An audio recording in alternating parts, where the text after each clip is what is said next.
السلام على الحسين وعلى علي بن الحسين وعلى أولاد الحسين وعلى أصحاب الحسين. السلام عليك يا علي بن الحسين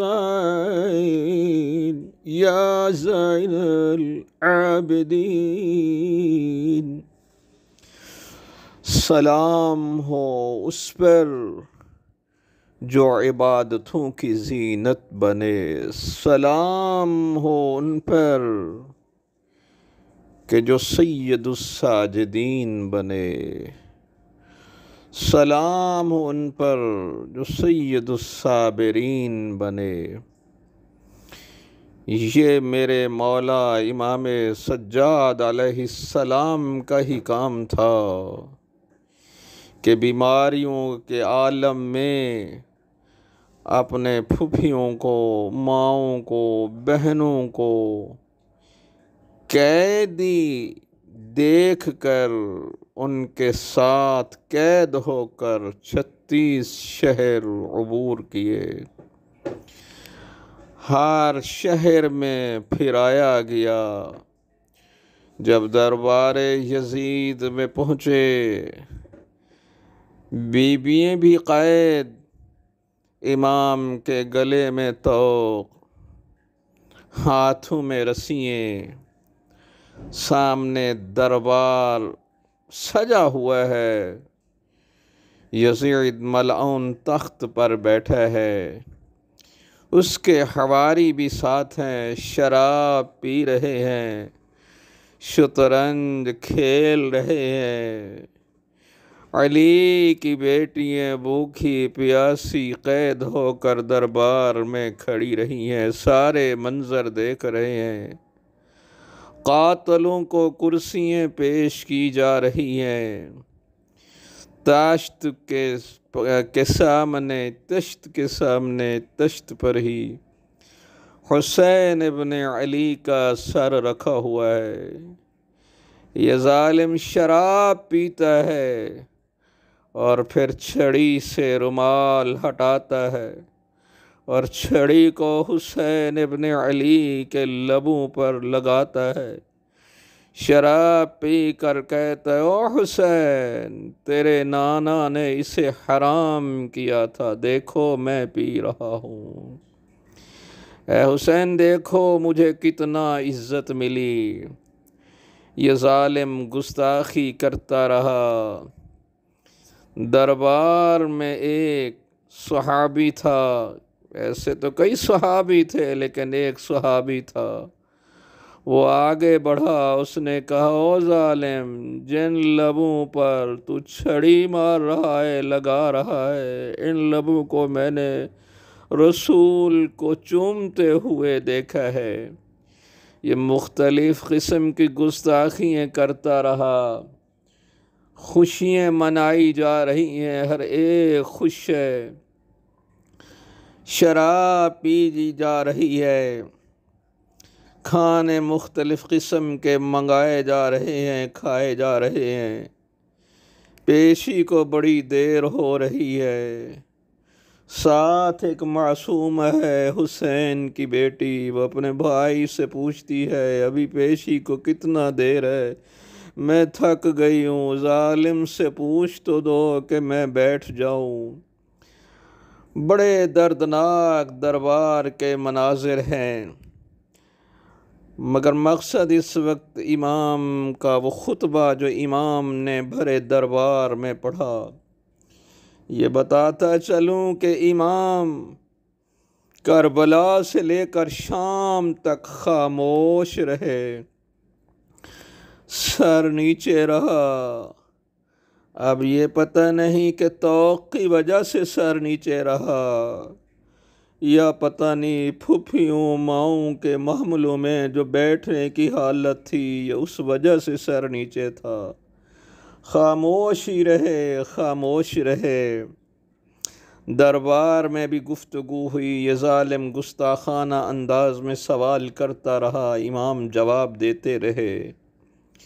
اس ظالم نے خطیب سے کہا کہ ایسا خطبہ بیان کرو کہ یہ جو قیدی کھڑا ہے اس کے باپ کی توہین ہو، اس کے خاندان کی توہین ہو، ان کی توہین ہو۔ اس ظالم نے خطبہ پڑھا، خطبے میں وہ جو بکواس کر سکتا تھا اس نے کی۔ جب خطبہ ختم ہوا تو اب امام نے خطبہ شروع کیا۔ کوئی سن نہیں رہا تھا، لیکن امام نے فرمایا چپ ہو جاؤ اور سنو، تو سب پر خاموشی طاری ہو گئی۔ امام نے خدا کی حمد کی، خدا کی حمد و ثنا کی، درود و سلام پڑھا اور پھر فرمایا، اے لوگو، جو مجھ کو پہچانتا ہے پہچانتا ہے، جو نہیں جانتا، جو نہیں پہچانتا، آؤ انہیں میں بتاتا ہوں کہ میں کون ہوں۔ میں اپنے نسب سے آگاہ کرتا ہوں۔ میں بیٹا مکہ مینا کا، اور میں ہوں بیٹا مروہ و صفا کا۔ میں بیٹا ہوں محمد مصطفیٰ کا۔ میں بیٹا ہوں خاتم النبیین کا۔ میں بیٹا ہوں جو غایت شہرت سے محتاج تعریف نہیں۔ میں بیٹا ہوں اس برگزیدہ کا جو بلند مرتبہ پر پہنچا ہے، اور اس قدر بلند ہوا کہ سدرۃ المنتہا سے گزر گیا، اور اپنے پروردگار سے اس قدر قریب ہوا کہ 2 کمانوں کا فاصلہ یا اس سے بھی کم تر رہ گیا۔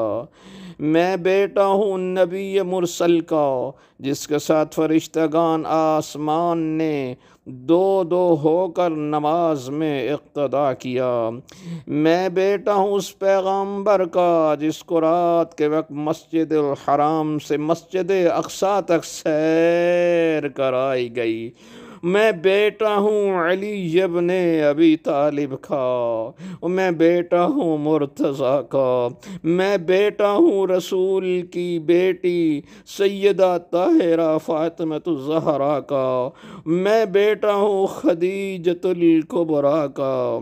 میں بیٹا ہوں شہید مظلوم کربلا کا، جس کا گلا پشت سر سے کاٹا گیا اور 3 دن کا بھوکا پیاسا قتل کیا گیا۔ میں بیٹا ہوں اس کا جس کا لاشا بے گور و کفن زمین کربلا پر پڑا تھا، جس کا عمامہ بھی ظالموں نے لوٹ لیا۔ میں بیٹا ہوں اس کا جس کی بے کسی پر ملائکہ، آسمان والے ملائکہ نے گریہ و بکا کیا۔ میں بیٹا ہوں اس مظلوم مغموم کا جس کا زمین پر جنوں نے بھی ماتم کیا، پرندوں نے بھی نوح و ماتم کیا۔ میں بیٹا ہوں اس کا جس کا سر مبارک نو کے نیزہ پر رکھ کر شہر شہر پھرایا گیا، اور ہدیہ کے طور پر ظالموں کو بھیجا گیا، اور اس کا جس کے اہل و عیال عراق سے شام تک قیدی بنا کر لے گئے، شہر شہر پھرائے گئے۔ او بندگان خدا، او بندگان خدا کا شکر ہے، اس خداوند عز جل نے ہم اہل بیت علیہم السلام کو ایسی مصیبتوں میں مبتلا کیا کہ جو عدل و تقیہ، ہدایت، اہتداء، علم ہمارے حصے میں آیا، لیکن ضلالت، ہلاکت ہمارے اغیار و اعداء کے حصے میں آئی، فسق و فجور ہمارے دشمنوں کے حصے میں آئی، اور ہم اہل بیت رسالت کو خدائے عز و جل نے 6 خصلتوں سے نوازا۔ علم ہمارے لیے حلم ہمارے لیے، شجاعت ہمارے لیے، سخاوت ہمارے لیے، محبت ہمارے لیے، محبت و محل مومنین کے دلوں میں جو کر دی، یہ ہماری فضیلت ہے۔ علم ہمیں عطا کیا، حلم ہمیں عطا کیا، شجاعت ہمیں عطا کی، سخاوت ہمیں عطا کی، لوگوں کے دلوں میں محبت ہماری یہ ہمیں عطا کی کہ لوگوں کے دلوں میں محبت، اور ہم کو وہ رتبہ جو ہم سے پہلے اہل علم سے کسی کو نہ دیا۔ آمد و رفت ہمارے درمیان ہوتی ہے ملائکہ کی، ملائکہ ہمارے گھر میں اترتے ہیں، آسمانی کتابیں ہمارے گھر پہ آتی ہیں۔ بس راوی کہتا ہے کہ امام کا خطبہ ایسا تھا کہ لوگ رونے لگے، اتنے میں ظالم نے مؤذن سے کہا کہ آذان دو۔ اس نے آذان شروع کی، کہا اللہ اکبر۔ امام فرمانے لگے بے شک، اس نے کہا اشہد ان لا الہ الا اللہ، امام فرمانے لگے بے شک۔ پھر اس نے کہا اشہد ان محمد الرسول اللہ، امام فرمانے لگے رک جاؤ۔ یزید سے مخاطب ہو کر فرمایا او ظالم یہ بتا کہ یہ محمد الرسول اللہ تیرا نانا تھا یا میرا، تیری جد تھا یا میرا؟ اگر تو کہے کہ یہ تیری جد ہے تو پھر اگر تو کہتا ہے کہ یہ یزید کی جد ہے، اگر تو اپنے لیے کہتا ہے کہ یہ ہماری جد ہے تو جھوٹ بولے گا، اور اگر تو کہے کہ یہ آپ کی جد ہے، یہ امام زین العابدین علیہ السلام کا نانا ہے، یہ حسین ابن علی کا نانا ہے، تو پھر بتا کہ کلمہ بھی اذان میں بھی انہی کا نام ہے، اور پھر انہی کی اولاد کو شہید کیا، اور پھر ان کو دربار میں قید کر کے ذلیل کر رہا ہے۔ تو کیا منہ دکھائے گا، تو کیا منہ دکھائے گا قیامت کے دن رسول اللہ کو؟ اے ظالم، تیری عارضی خوشی ہے لیکن تیرے لیے ہمیشہ کے لیے لعنت ہے۔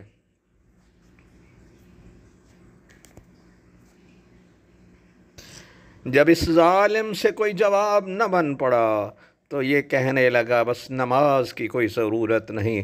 خطبے کا ایسا اثر ہوا کہ جو اس میں غیر مسلم بیٹھے تھے اس نے کہا کہ یہ جس نے خطبہ دیا ہے، اے ظالم یہ بتا، یہ سچ بتا یہ کون ہے؟ اس نے کہا یہ علی کہ ہے، اور اس کے باپ کا نام کیا ہے؟ کہا حسین۔ کہا ان کے باپ کا نام کیا ہے؟ یا علی۔ اور یہ بتا حسین کی ماں کا نام کیا ہے؟ کہا سیدہ فاطمۃ الزہرا، رسول کی بیٹی ہے۔ یہ غیر مسلم کھڑے ہو گئے، او ظالم ہم تو اپنے انبیاء کی اولاد کا بڑا حیا کرتے ہیں، بڑی قدر کرتے ہیں، ان کے تبرکات بھی سنبھال کے رکھتے ہیں، انہیں سلام کرتے ہیں، تم کیسے مسلمان ہو؟ ابھی تو رسول کے گئے ہوئے زیادہ عرصہ بھی نہیں ہوا، زیادہ دن بھی نہیں ہوئے، ان کی اولاد کو شہید کر دیا، اور ان کی پرداداروں کو مستورات کو قید کر کے اپنے دربار میں ذلیل کر رہا ہے۔ اللہ تم پر لعنت کرے۔ دوستو بھائیو، حضرت امام زین العابدین کے صحیفہ کاملہ میں جو دعائیں ہیں ان کو ضرور پڑھیے گا، ان کے پڑھنے سے ایمان اور یقین میں اضافہ ہوگا اور دعائیں قبول ہوں گی، ان میں توحید سے معرفت حاصل ہوگی، دین سے معرفت حاصل ہوگی۔ چینل کو سبسکرائب کرتے رہیے گا تاکہ آپ تک وہ بھی ویڈیو پہنچ جائیں کہ جو آپ کی ضرورت ہوں یا جو آپ کے کام آئیں۔ اللہم صل علی محمد و آل محمد۔